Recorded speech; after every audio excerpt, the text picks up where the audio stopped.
அடி உயரமுள்ள 5 தலை நாகத்துடன் கூடிய பிரம்மாண்ட சிவலிங்கம். பிரமிக்க வைக்கும் கழுகு பார்வை காட்சி. கோலாகலமாக நடைபெற்ற ஆடி அமாவாசை பாலாபிஷேகம். திருவாரூர் மாவட்டம் நன்னிலம் வட்டத்திற்குட்பட்ட தென்குடி அங்காளபுரத்துல அங்காளம்மன் ஆலயம் அமைஞ்சிருக்கு. இந்த ஆலயத்துல ஸ்ரீ அங்காள பரமேஸ்வரி சமேத ஸ்ரீ தாண்டேஸ்வரர், ஸ்ரீ பெரியாச்சி சமே ஸ்ரீ பெரியாண்டவர், ஸ்ரீ காமேஸ்வரி சமேத ஸ்ரீ காமேஸ்வரர் உள்ளிட்ட பல்வேறு பரிவார தெய்வங்கள் அருள்பாலித்துட்டும் வராங்க. இந்த ஆலயத்துல வருஷந்தோறும் ஆடி அமாவாசை முன்னிட்டு கடந்த 12 வருஷமா ஸ்ரீ அங்காளம்மன் சக்தி பீடம் சேவா ட்ரஸ்ட் சார்பில் ஆடி அமாவாசை பால்குட திருவிழா நடைபெறுது.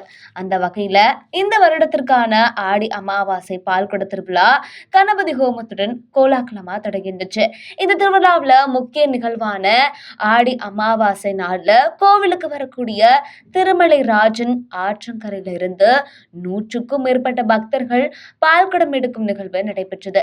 இதுல நூற்றுக்கணக்கான பக்தர்கள் பால்குடத்தை தலையில சுமந்து மேளதாளங்கள் முழங்க ஊர்வலமா தென்குடியோட முக்கிய வீதிகள் வழியா வந்து அங்காளிபுரத்தை வந்து அடைஞ்சோம். ஸ்ரீ அங்காளம்மன் உள்ளிட்ட பரிவார தெய்வங்களுக்கு சிறப்பு பாலாபிஷேகம் நடைபெறுது. அதனை தொடர்ந்து கோவில்ல அமைக்கப்பட்டிருக்கக்கூடிய 36 அடி உயரமுள்ள 5 தலை நாகப்பாம்புடன் கூடிய பிரம்மாண்ட சிவலிங்கத்திற்கு சிறப்பு பாலாபிஷேகம் செய்யப்பட்டிருக்கு.